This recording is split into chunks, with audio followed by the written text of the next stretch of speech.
Jadi saya berkesempatan untuk nonton memori-memori dari tahun ke tahun semua pemain yang bermain untuk timnas Indonesia dan ingin mengharumkan nama bangsa kita. Banyak kenangan, banyak menginspirasi, dan ada 1-2 momen juga di saat saya masih lihat TV di rumah ketika momen Irfan Bahdim dan Eliko Gonzalez. Saya masih nonton di rumah dan saya beli juga jersey KW-nya Irfan Bahdim, dan waktu itu mungkin selebrasi yang seperti ini itu yang terkenal sampai sekarang saya masih ingat. Dan kalau untuk foto ini sendiri sangat emosional karena sangat bersyukur. Kita tahu sendiri waktu itu kita lawan Bahrain dikerjain seperti apa, dan ya kita di kandang bisa menang 1-0. Dan saya ingat waktu itu saya ada kram. Habis itu saya bilang ke pelatih ternyata pergantian sudah habis dan saya paksa untuk bermain, dan saya bilang ke Sananta kalau saya nggak salah tuker, dia saya suruh jadi center back, saya biar di striker. Soalnya takutnya kalau saya di back dan saya tetap kram, takutnya nggak offset dan bahaya buat pertahanan. Jadi saya bilang seperti itu, tapi nggak tahu Sananta kayaknya nggak dengar, dan ya dia sama-sama menyerang sama saya. Jadi sangat bersyukur bisa bermain untuk timnas Indonesia pastinya, karena untuk saat ini nggak gampang untuk bisa menjadi skuad dari timnas Indonesia. Foto ini menggambarkan saya sangat bersyukur atas kemenangan dan bersyukur juga diberi kesempatan bermain untuk timnas Indonesia. Terima kasih dan wassalamualaikum warahmatullahi wabarakatuh. Cara ini 2, 3.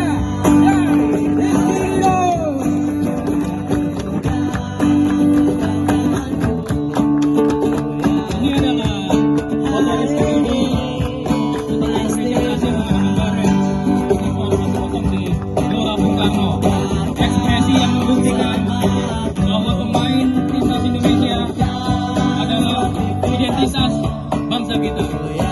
Silakan.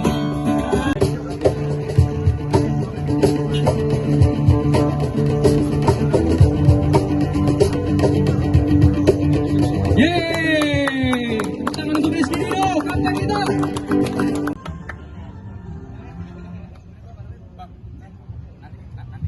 Ya, Bung Arya dan Bung Ridho menyelami para pemain. Kita lihat. Dimulai dari tribun. Ada Majid, kita lihat. Siap. Untuk kedua tim boleh sekalian ambil sesi untuk foto bersama dengan brand ambassador 234.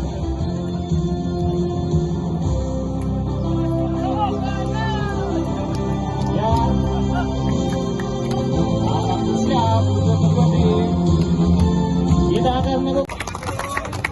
Boleh semangat, kasih tepuk tangan buat penonton. Nah, kita lihat Majid diberikan ban kapten langsung oleh Rizky Ridho. Selanjutnya ada Khalid dari CNN yang juga akan disematkan ban kapten.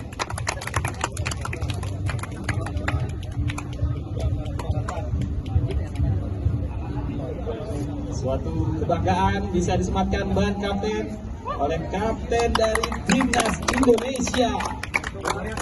Update-update yang bisa dibagikan kita bang soal timnas atau U23 atau mungkin yang lain PSSI U17. U17 kan mau main ya. Mereka udah kemarin uji cobanya di Medan cukup bagus. Kemarin juga cukup bagus gitu ya. Soal kalah namanya uji coba, nggak apa-apa. Nanti di pertandingan realnya yang semoga mereka dapat pengalaman yang berharga selama uji coba. Jadi apa yang diberikan oleh PSSI kepada federasi, kepada Coach Nova dan teman-teman dengan fasilitas yang sangat bagus, di mana uji coba diberikan kepada mereka dengan sangat kaya gitu ya. Sebelumnya di lawan Mali, sebenarnya kita ini walaupun kalah tapi oke banget gitu ya. Dan ini memberikan pengalaman kepada mereka untuk nanti pada saat pertandingan Piala Dunianya mereka punya kesempatan untuk memenangkan pertandingan. Walaupun nantinya lawan Brazil gitu ya, mereka akan bisa berbicara karena lawan-lawan kuatnya pun udah pernah mereka jajal gitu. Ini bagus bagi Coach Nova dan bagi pemain U17 kita. Gitu. Bang, ini ada yang bertanya atau menyayangkan timnas U17 hanya berkekuatan 4 pemain diaspora bang di U7 di Piala Dunia, Matthew Baker, Lukas Lee, Mike Rajasa gitu bang. ini kan ada U17 ini agak nah ini perlu saya jelaskan mengenai naturalisasi.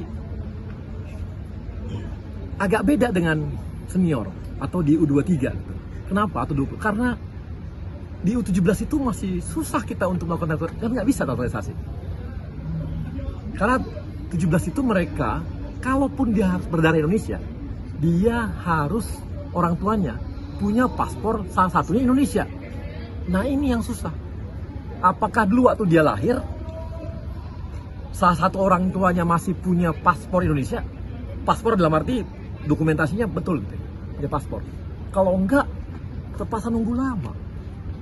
Ini yang beda dengan usia 20. 20 kan dia udah memilih. 18 sampai 20 itu udah memilih itu. Mereka bisa proses naturalisasi. Kalau yang ini nggak bisa proses naturalisasi. Harus nunggu nanti baru boleh. Ada kemarin dari berdarah Amerika, ya kan? Orang tuanya dua-dua Amerika, tapi tinggal di Indonesia. Tapi kan proses dia di Indonesia kan butuh waktu lagi, proses lagi, jadi agak lain gitu. Jadi memang yang kita dapatkan tuh rata-rata orang tuanya masih punya paspor Indonesia, salah satunya. Maka itu yang bisa kita proses untuk bermain di Piala Dunia ini sekarang ini.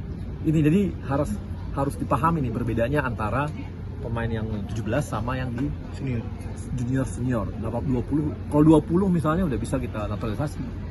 Di 23 apalagi senior udah bisa naturalisasi. Tapi kalau yang 17 nggak bisa. Gitu loh. Dan soal FIFA ASEAN Cup kan ada juga sebelumnya Piala AFF, itu komunikasinya bagaimana dengan AFF, misalnya juga terkait turnamen Asia Tenggara?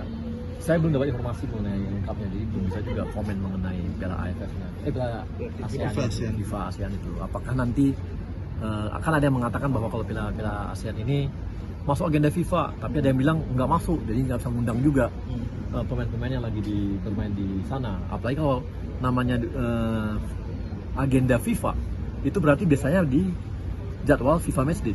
Betul. Iya kan? Nah, udah berbeda nih situasinya. Jadi kalau kita lihat belum dapat detailnya ya, detailnya belum dapat benar. Jadi belum bisa jawab. Bang, ini U22 kan akan main di FIFA Matchday bulan November nih Bang ya. Iya. Ini artinya kan bisa memanggil pemain-pemain muda kita yang ada di luar negeri dong Bang. Kayak mungkin Justin Hubner, Marcelino, Nah, itu Jenner. klubnya pasti lihat apakah FIFA Matchday atau enggak. FIFA Matchday Bang. Artinya 10 sampai 18. kalau dia di FIFA Matchday kan kita tahu bahwa tergantung kebutuhan dari coach Indranya. Apakah ini untuk SEA Games murni atau ada kebutuhan untuk FIFA Matchday